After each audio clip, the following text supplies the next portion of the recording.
मैं हूं सौम्या और आप देख रहे हैं डीएनए न्यूज़। हमारे चैनल के इस प्रोग्राम हमारा समाज में हम आपका स्वागत करते हैं। इस प्रोग्राम के जरिए हम विभिन्न समाजों के कार्यों और उनकी उपलब्धियों का ब्यौरा जनता के सामने रखने की कोशिश कर रहे हैं और यह भी कि दूसरे समाज को अपनी सामाजिक एकता और मजबूती के लिए क्या क्या कार्य करने चाहिए। आज की इस कड़ी में हम स्वागत करते हैं राजपूत समाज के ऑडिटर सुधीर ठाकुर जी का। आइए समझते हैं उनके समाज का नज़रिया, बात करते हैं उनसे। जी सर, आपके समाज में कुल कितने सदस्य हैं, कितने मेंबर्स हैं और कार्यकारिणी का गठन किस प्रकार किया जाता है, चुनाव या मनोनीत? हमारे समाज में धमतरी उप समिति में 372 सदस्य हैं। एक्चुअली 372 सदस्य ऐसा होता है कि जो 18 वर्ष से ऊपर के मेंबर होते हैं उन्हें ही सदस्य माना जाता है। तो ये धमतरी उप समिति का है।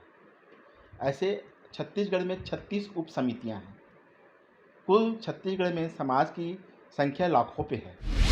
समाज का चुनाव होता है जहाँ पे प्रत्याशी लड़ते नहीं, खड़े नहीं होते आपस में, तो वहाँ पर मनोनयन की प्रक्रिया होती है।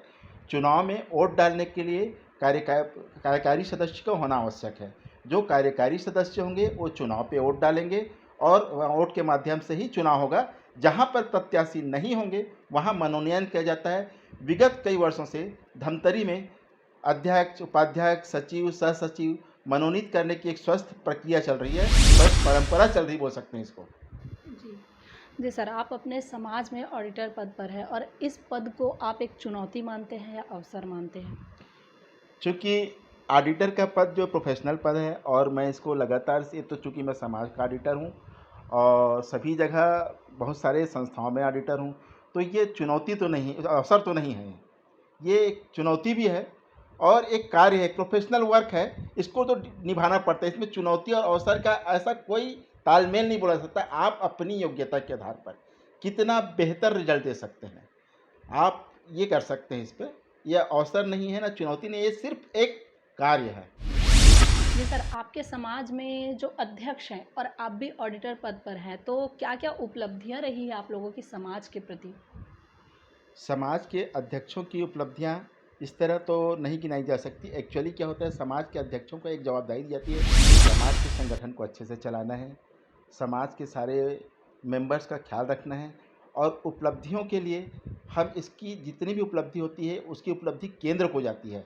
जैसे कि हमारे समाज में धमतरी में अभी अभी की एक उपलब्धि का चल रहा है कार्यक्रम कि समाज का एक भवन बनाना है। लास्ट ईयर महाराणा प्रताप भवन के मूर्ति का शिलान्यास का करने का चल रहा है। महाराणा प्रताप भवन की मूर्ति आ चुकी है बट शिलान्यास नहीं हुआ है। हमारे समाज का दुर्ग में सामाजिक भवन है, रायपुर में सामाजिक भवन है, राजनांदगांव में सामाजिक भवन है। आगामी योजनाएं क्या है जिससे आपका समाज और मजबूत बना रहे और दूसरे समाज के लिए एक मिसाल? एक्चुअली समाज की जो बायोडाटा एजेंडा है उससे समाज, सबसे पहली बात तो बता देता हूँ कि हमारे समाज का एक मोटो है, वीर भोग्य वसुंधरा। तो वीर कौन होता है, या तो शरीर से होता है या दिमाग से होता है। तो सबसे पहले हमने यहाँ पे अपने हमारे एजेंडा में है कि सारे जगहों में एक शरीर स्वास्थ्य के लिए व्यायामशाला बनाई जाए, स्कूल चला जाए।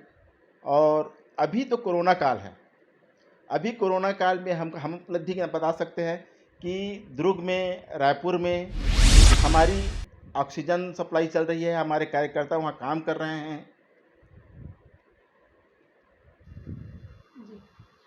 मृत्यु भोज का क्या प्रचलन है सर आपके समाज में? क्या ये चलता है या नहीं चलता, और अगर चलता है तो किस हद तक सही है? मृत्यु भोज का चलन आज भी समाज में है। चूँकि मृत्यु भोज के साथ बहुत सारे लोगों की एक रूढ़िवादी आस्था जुड़ी हुई है, उसको अचानक खत्म करने से विद्रोह हो जाएगा। तो इसके लिए हमारे समाज में कहा गया है कि आप स्वयं मृत्यु भोज का परित्याग कर दो। तो इसका असर ये हुआ कि मृत्यु भोज में जाने वालों की संख्या निरंतर कम होते चली गई, अब बहुत नगण्य रह गई है। मृत्यु भोज को खत्म करने का एकमात्र कारण यह है कि उस परिवार पर आर्थिक बोझ न पड़े। तो उस आर्थिक बोझ को कम करने के लिए स्वविवेक से मृत्यु भोज का परित्याग हमारे समाज के लगभग सभी सदस्य करते चले आ रहे हैं। जी, अंतरजातीय विवाह का क्या प्रचलन है आपके समाज में? क्या एक्सेप्ट किया जाता है या नहीं किया जाता है? अगर किया जाता है तो क्या प्रोसेस है?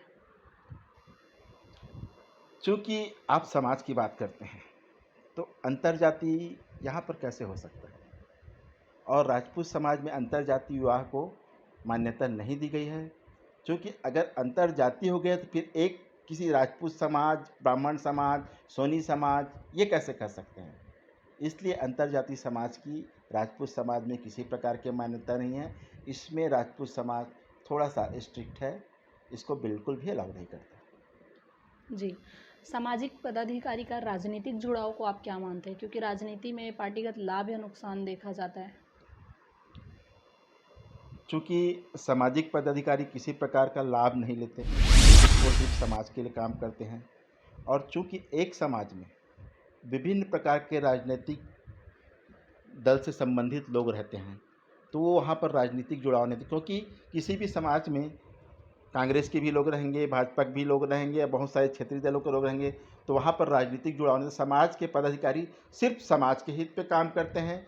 अगर किसी प्रकार वो राजनीतिक व्यक्ति के पास जाते भी हैं तो सिर्फ समाज के भले के लिए जाते हैं, समाज के विकास के लिए जाते हैं, समाज का राजनीतिकरण नहीं होता।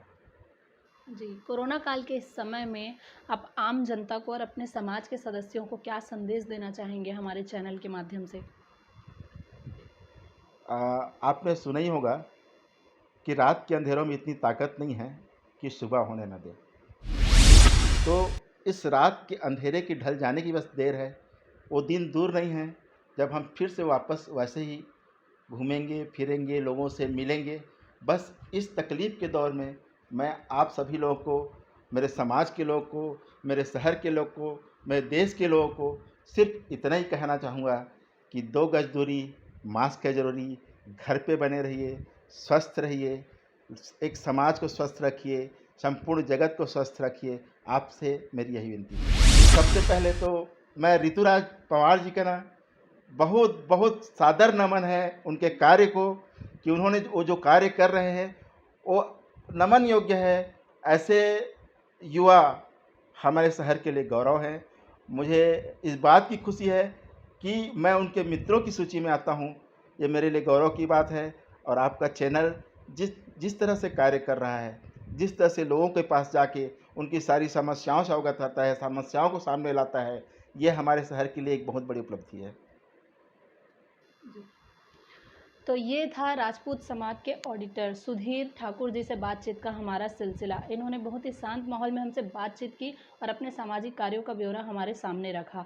आपसे फिर मुलाकात होगी अन्य कार्यक्रम में किसी अन्य समाज प्रमुख और खास शख्सियत के साथ। मैं सौम्या और मेरे सहभागी राज गायकवाड़। हमें दीजिए इजाज़त। आप बने रहिए हमारे साथ डीएनए न्यूज़ पर। जय हिंद, जय छत्तीसगढ़, जय धमतरी।